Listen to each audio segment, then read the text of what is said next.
A partir da década de 90, no Brasil, se iniciou um processo profundo, não só de privatização, mas também de desnacionalização. Entre os setores que se enquadraram neste novo modelo, podemos citar, por exemplo, o setor elétrico, o das telecomunicações e também o da mineração. Nós vamos conversar hoje sobre desnacionalização e política com o nosso convidado, o jornalista Mauro Santayana, a quem eu dou aqui as boas-vindas.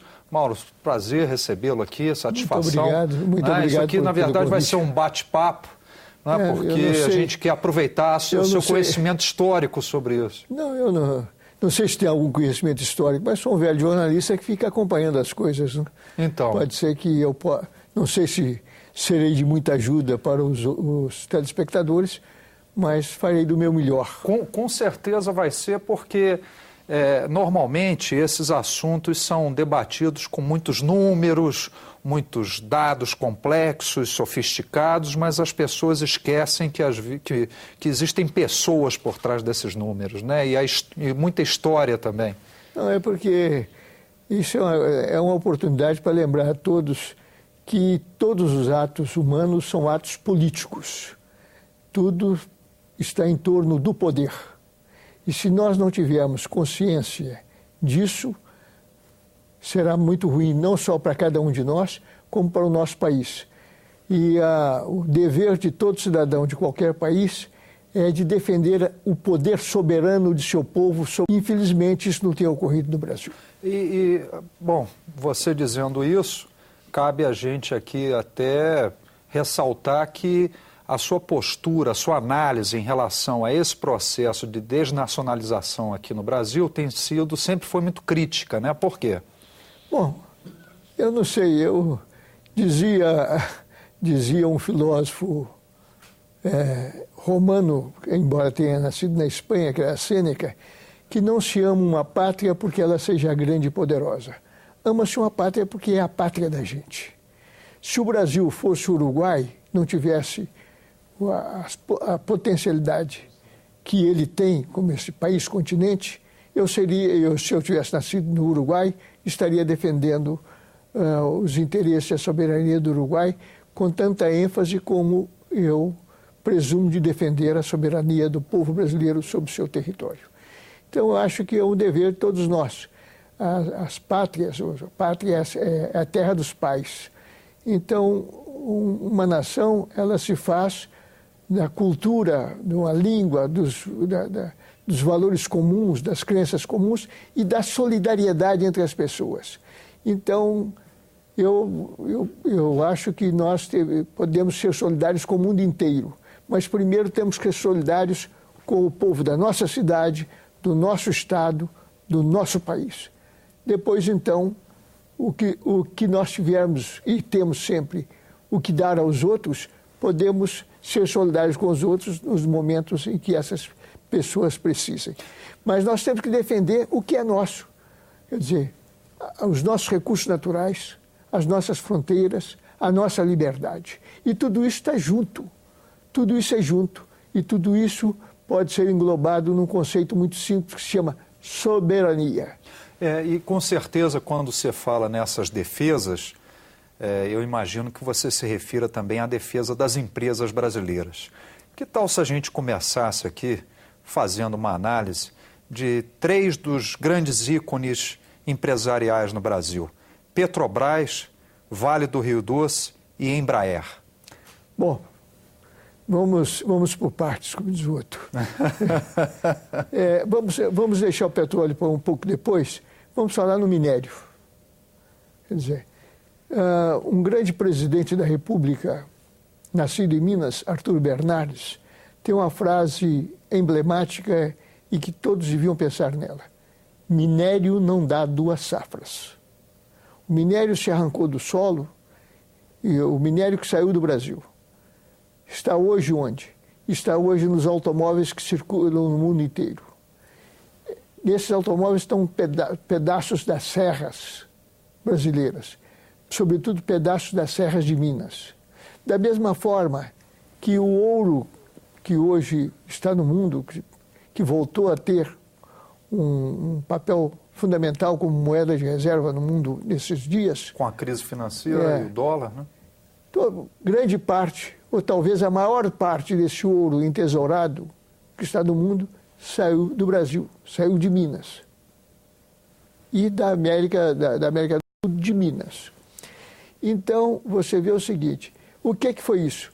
São pedaços da nossa terra que se transformou em ouro e foi para o Banco da Inglaterra, financiou a Revolução Industrial. A Revolução Industrial moderna, e está aí hoje também na coroa dos reis, nas joias das mulheres ricas, nas joias das atrizes, e o nosso ferro, que se transformou em aço, nosso ferro e nosso manganês, que se transformaram em aço e que estão hoje rodando aí, estão nos grandes navios, estão nas grandes estruturas de prédios das grandes cidades do mundo. Então, muito bem, nós contribuímos para o mundo com tudo isso. E o que nós temos hoje em troca, nós temos buracos nas nossas serras, temos os buracos aí das jazidas e não podemos contar muito com recursos para o desenvolvimento do país, porque esses recursos foram mal baratados, nós vendemos isso por preço quase nada, então essa é a situação que nós vivemos. Ou seja, a exploração desses recursos minerais, no caso, que é o que você está analisando, não trouxeram o desenvolvimento que seria esperado. Não, porque nós exportávamos minérios. Em lugar, se nós tivéssemos tido uma política que se tentou, o Getúlio foi o primeiro que fez isso com muita competência, se em vez de exportar minérios, nós tivéssemos exportado o aço, seria outra coisa. E você veja uma coisa que é muito interessante lembrar. O caso da Vale do Rio Doce. Eu gostaria de contar rapidamente a história da Vale do Rio Doce. Em 1910, iria se reunir, como se reuniu, um congresso mundial sobre os recursos minerais de ferro, sobre o ferro existente no mundo, em Estocolmo. E uns meses antes, em 1909, o governo brasileiro mandou um geólogo, e os senhores me perdoem se eu erraram os nomes aqui, mas parece que chamava Gonzaga de Campos, examinar a possibilidade de ferro em Minas Gerais. Em Itabira já não? Em Itabira. Ele foi para lá, Itabira como centro do que se chamava quadrilátero ferrífero, onde havia grande incidência de minério. E foi o nascedouro da Vale, né? Exatamente.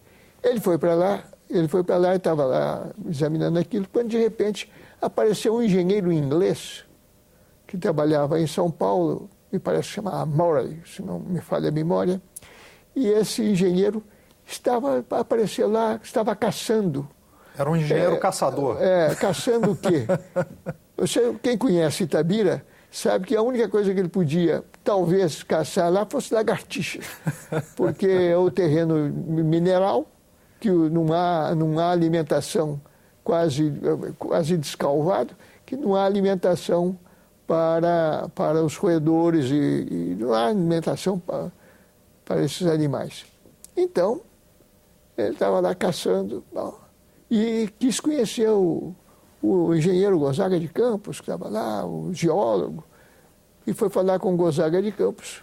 E então, entre engenheiros, conversa de engenheiros, disse, bom, aqui eu estou vendo aqui que o minério daqui é um dos mais ricos do mundo, é a hematita com 78% de ferro. De pureza, né? De pureza. Bom, aí esse sujeito, não, tal, e ficou conversando, tal, e voltou um pouco tempo depois e comprou toda aquela área. Como naquele tempo não havia ainda o Código de Minas, quem tinha o solo tinha o subsolo. O que não é o caso hoje, porque o subsolo é da União, né? Isso foi, o subsolo sendo da União é uma conquista do Getúlio Vargas, com o Código de Minas em 1934. Então, o que aconteceu? Esse sujeito saiu, e de repente foi para a Inglaterra e não sei o que e tal, e formou-se uma empresa chamada Itabira Iron Company. Essa Itabira Iron, aí não sei o que houve, que entraram os americanos mediante um grande aventureiro, um empresário aventureiro do fim do século XIX, princípio do século XX, que chamava Percival Farquhar. E esse Farquhar... Que atuou na Amazônia também. No Brasil inteiro. Responsável por uma série de coisas, de desgraças nacionais, como a Guerra do Contestado no Paraná, em Santa Catarina. Esse Percival Farquhar, então, adquiriu o controle dessa Itabira Iron. E aí, então, vocês veem como é quando você tem um homem público competente. Naquele tempo, a federação era para valer no Brasil. Então, os estados tinham direitos tributários sobre exportação de seu território para outro lugar. Tinha autonomia tributária. Tinha autonomia tributária. Grande autonomia tributária. Não em tudo, mas uma grande autonomia tributária. Então, o governador de Minas, na ocasião, o presidente do Estado, como se chamava, era Júlio Bueno Brandão. O Bueno Brandão, então, quando viu aquilo, ele tomou uma atitude inteligentíssima. Ele taxou a exportação do minério de ferro. Pesadissimamente. O preço internacional da tonelada de ferro naquele tempo não era nada, era R$ 3.800, se não me falha a memória, uma coisa assim. Então ele taxou em R$ 3.800. Ele não podia taxar mais do que o valor. 100%. 100% do valor da tonelada de minério de ferro. Então o negócio deixou de ser atraente para eles, mas eles continuaram lutando, aí contrataram gente, contrataram alguns jornalistas eminentes para defender a posição deles, não? Contrataram grandes advogados, que eu não quero mencionar aqui porque eu não sou iconoclasta, mas advogados que se tornaram famosos. E esses sujeitos então foram levando a coisa foi caminhando assim e havendo uma resistência muito grande. A resistência do Bueno Brandão foi depois encampada pelo Arthur Bernardes e depois pelo Getúlio. Então, aí o Getúlio, a solução encontrada foi com a guerra. Porque como para o esforço de guerra, eles imaginavam que a guerra contra a Alemanha ia durar, como duravam as guerras do passado, muitos anos. Eles imaginavam que ia durar uns 10 anos, ou mais do que isso. Então, eles tinham que ter a segurança do fornecimento de minério. E foi aí que fizeram um acordo com a CSN, né, para a criação da CSN. Aí o Getúlio... Companhia Siderúrgica Nacional. Getúlio combinou o seguinte: o Brasil entraria na guerra, participaria da guerra, o Brasil forneceria a matéria-prima para a guerra, não era só minério de ferro, como eram outros minérios importantes, como berilo, como... Manganês, talvez? Manganês e berilo também, que é uma espécie... que é pedra, né? Mas que o berilo serve como... para a produção de aços raros, aços duros, etc. Então, nessa troca, o Brasil recebeu a Companhia Siderúrgica Nacional e recursos do Exim Bank para criar a Vale do Rio Doce. Ou seja, em outras palavras, você está descrevendo aqui uma verdadeira saga que envolveu uma guerra mundial, né? Exatamente. E aí, então, com isso, quer dizer, a Vale do Rio Doce nos custou primeiro o sangue dos pracinhas. Exato. Que lutaram lá na Itália. Exatamente. Nos custou a inteligência e o trabalho e esforço considerado, sobretudo, dos mineiros.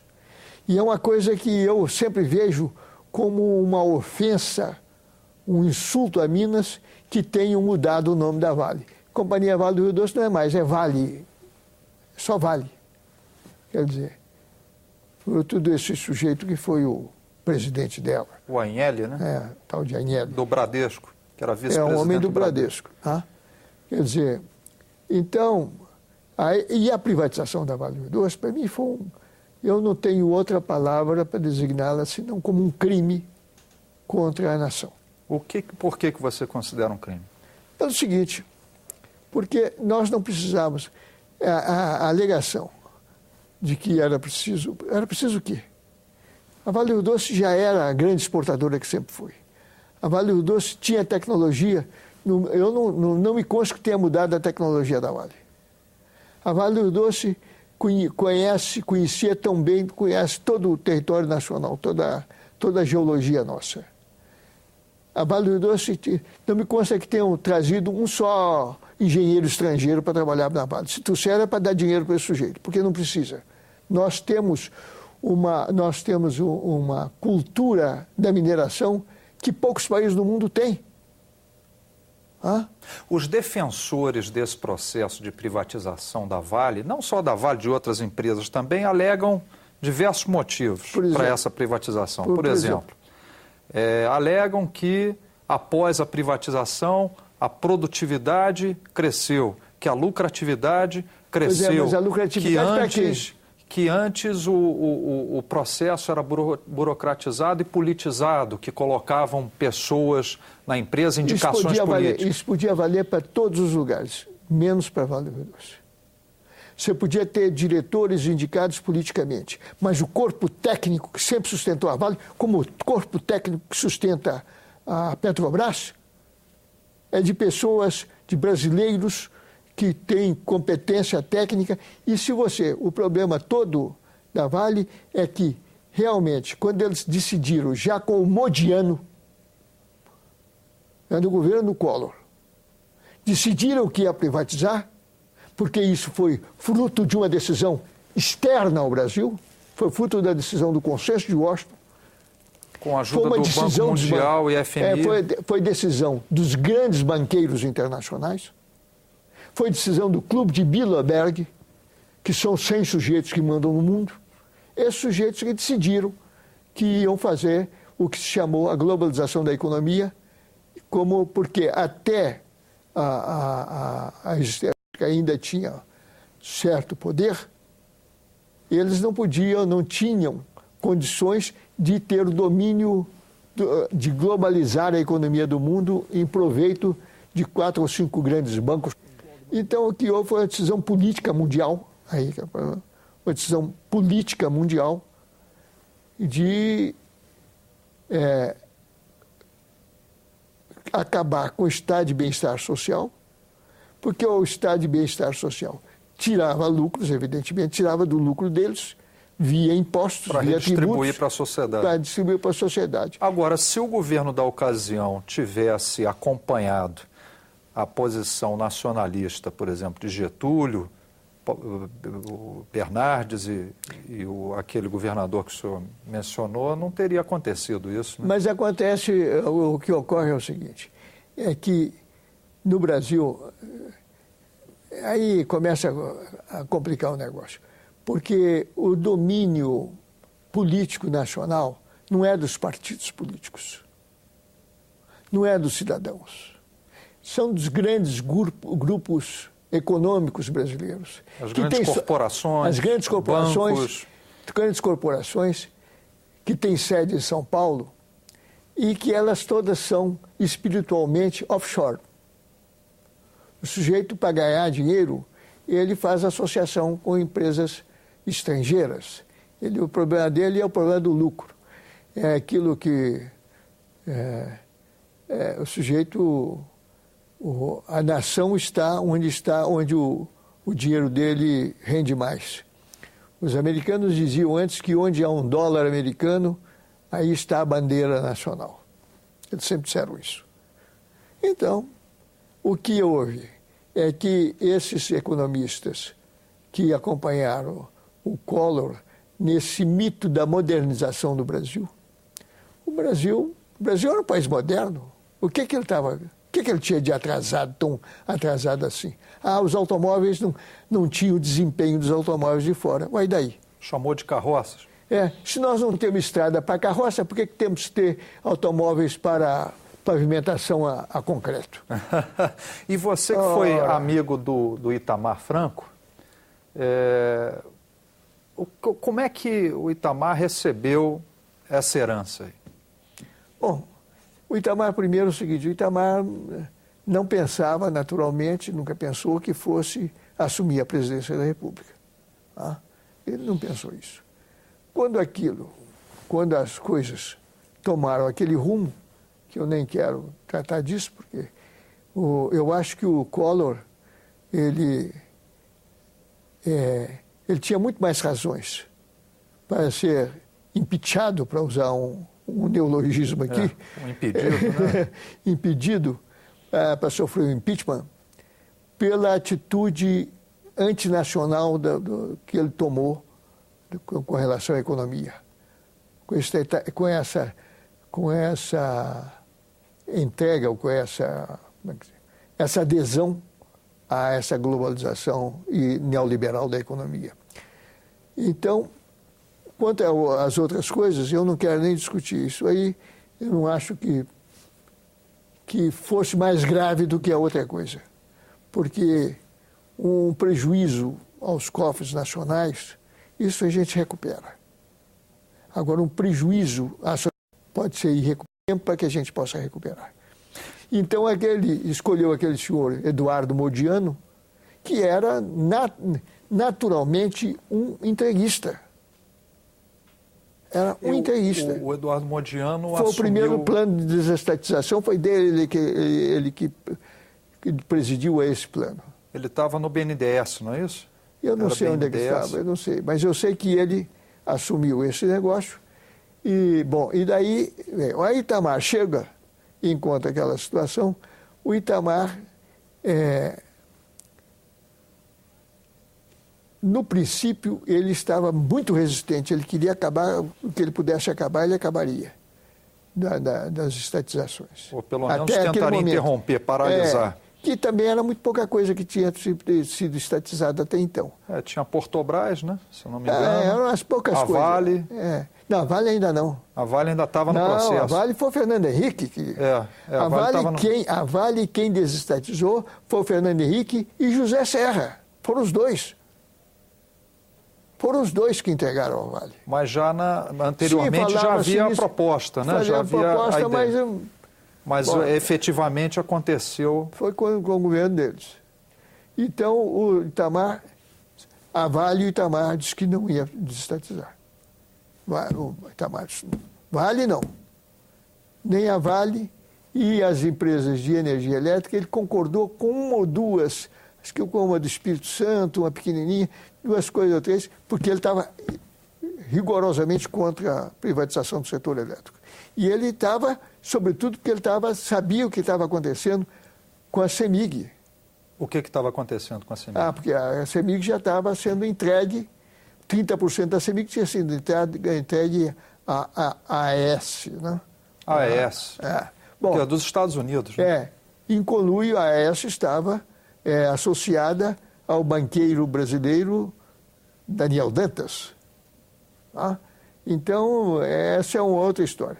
Então, ele resolveu que, primeiro, ele intestou que tínhamos que recuperar a CEMIG. Bom, e a outra coisa era com relação à Vale. A Vale, se você não se recorda, nós tivemos uma reunião em Juiz de Fora, naquele período que o Itamar tinha deixado o governo e estava no processo acelerado de privatização da Vale. Então, tivemos a reunião em Juiz de Fora e se redigiu um manifesto contra a privatização da Vale, que foi assinado por grandes personalidades brasileiras. E eu tenho o orgulho de dizer que quem redigiu o manifesto fui eu. Foi um pouco alterado ali, mas o corpo, a estrutura principal... A estrutura principal foi redigida por mim em Juiz de Fora. Bom, mas nós não tivemos êxito. Quer dizer, não tivemos êxito e há mais. Até hoje, há contestações à privatização da Vale que não foram julgadas definitivamente pelo Supremo Tribunal Federal. É preciso levar em conta isso. Porque, aí que vem o negócio da balela. Você sabe que 6 meses antes da privatização da Vale, descobriram-se depósitos de ouro fantásticos na Amazônia, a Vale. Pertenciam à Vale. E pertencem à Vale. Agradeço você, Mauro, agradeço também aos nossos telespectadores que nos acompanharam aqui na entrevista. Se houver dúvidas, sugestões, comentários, entre na nossa página na internet, www.senado.leg.br/TV. Até a próxima.